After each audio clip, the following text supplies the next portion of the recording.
Now, some important education news this morning because Oftsted have set out a number of changes to school inspections in England in response to the criticism surrounding the suicide of head teacher Ruth Perry. Well, they include the overhaul of the complaint system and revisiting schools judged inadequate more quickly. But campaigners say the reforms simply don't go far enough. Well, the Watchdog's Chief Inspector, Amanda Spielman, spoke to us a few minutes ago and she told us how the one-word summary that's published saying how a school is performing, despite some people calling for that to go, it won't go. We're not changing it because, first of all, the whole school accountability system is built around those judgments. Government decides when to support schools, when to intervene, based on those judgments. So it's simply not for me to frustrate that system by changing the model. That's a conversation for a different place.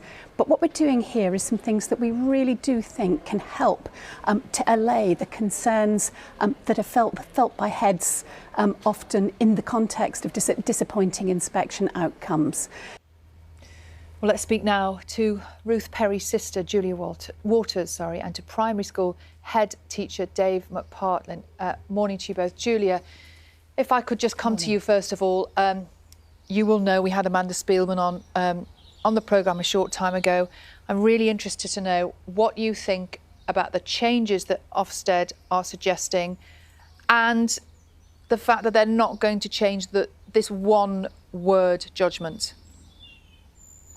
Well, the fact that Ofsted and the Department for Education are finally acknowledging that change is needed is in itself a really important, significant step in the right direction. The changes are welcome, but yes, they don't go anywhere near far enough.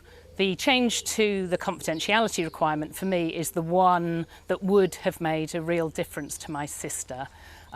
But the refusal to remove the single word judgment is, I think, a mistake, and it's something that I know the majority of the teaching profession will continue to push to get removed. And let's just make it absolutely clear to people who are watching, when we talk about a single word judgment, that's the one word that's published about a school's performance. So it might be good or outstanding or inadequate. What Amanda Spielman from Ofsted told us is that it's not really her job to bring that system to an end. She says that that's kind of above her pay grade. That's for government to do. Do you accept that? I do gather from the discussions I've been having recently with the Secretary of State that there are some quite complex reporting and responsibility channels around all of this, and that different parts of government have responsibility for different parts of the Ofsted inspection system. Nonetheless, it's quite clear that the Chief Inspector has not been pushing herself for the removal of those single word judgments, which is the one feature, probably the one most damaging feature of the current system. But I will continue to work with the Secretary of State for Education in pushing for the removal of that single word judgment and for reconsidering the way that safeguarding is judged and assessed in schools as part of the inspection system too. Dave McPartlin, your reaction to what Amanda Spielman said earlier on the programme? I'm just still getting my head around it all. I think my concern is it doesn't address the fear.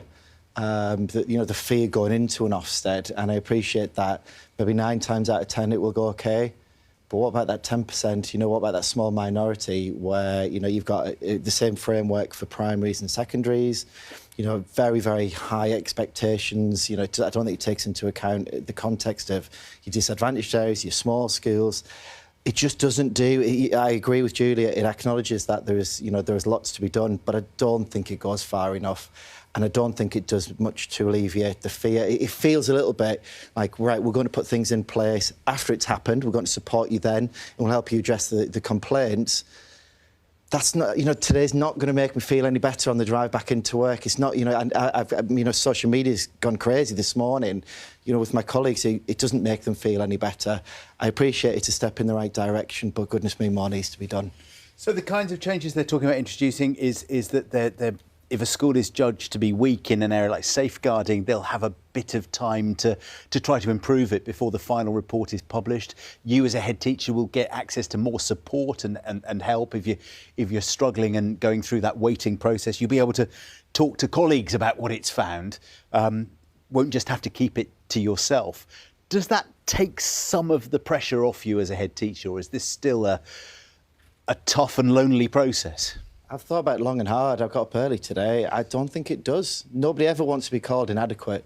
You know, as a presenter, as a friend, as a parent, nobody wants to be called inadequate. And the idea that that still goes public and you might have 2 or 3 months to cope with the fallout from that, that's not okay. And I think what I find really hard today is everybody, I can't think of anybody in the profession who thinks that what is going on is okay at the moment. We all know it. We all know it, that, you know, there's overwhelming evidence and proof out there of what it does to people, and yet it's still going on. And that's why I'm sat here today. I don't want to go on telly and disagree with the Chief Inspector.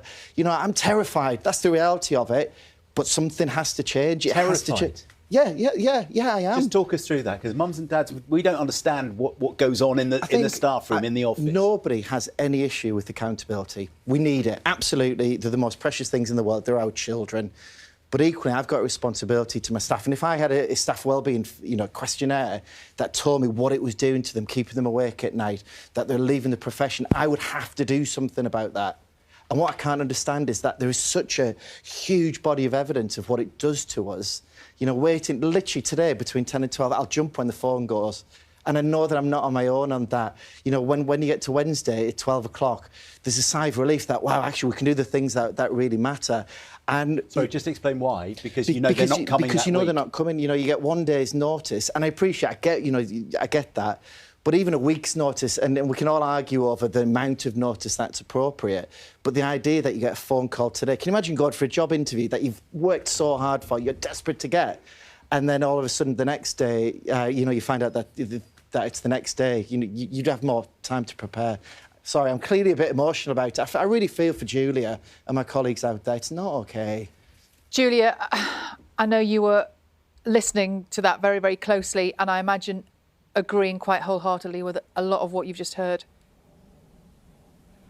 Yes, I think there's the issue that Dave's picked up on, and I think is really crucial here, is all around safeguarding, how safeguarding is assessed, what it means. And the Chief Inspector's changes do kind of make a nod towards that in saying that they're going to be clear about what is effective and ineffective safeguarding. But currently, the expectations, the criteria, as explained in the so-called inspection handbook, are dangerously unclear. There's no way, my sister was dedicated, meticulous, hard-working, there's no way she would have fallen foul of clear, well spelt out expectations about what, to quote the handbook, a culture of safeguarding is, what doing something in a timely fashion or in enough detail, what those things mean. That safeguarding, we all understand, keeping children safe is everybody's priority, absolutely high priority. It was Ruth's. She kept those children safe and well and happy in her school, but she fell foul of unclear expectations around paperwork and record keeping and so on. And that has to be absolutely crystal clear. Far too much rides on that now, safeguarding being the thing that a school is judged on overall. Well, in that case, it has to be absolutely crystal clear what is expected. Julia, these changes that Ofsted are announcing today, if they'd been in place a year ago, to what extent do you think that would have helped Ruth? I think the only one of these changes that would definitely have helped Ruth is the removal of that confidentiality requirement, the inhumane requirement that a head teacher is not allowed to share the provisional result with her staff, with her friends, with her family, with peers. The only people she could share it with would be people in the room on the last day of the inspection when the provisional result is announced. So someone from the local authority, their chair of governors, maybe 1 or 2 members of her senior leadership team. And then through all of that long, for Ruth, 54 days and still counting, waiting for the report to come out, she had to keep that terrible, devastating news to herself. So the removal of that confidentiality requirement would have made a difference. I'm not convinced that any of the other changes, maybe with the exception if they really do clarify what safeguarding means and how it's going to be assessed, none of the other changes really would have helped, no. Julia, thank you so much for talking to us this morning. Thank you for explaining all of that and talking about Ruth too. That's Professor Julia Waters, and also thank you to Dave McPartlin.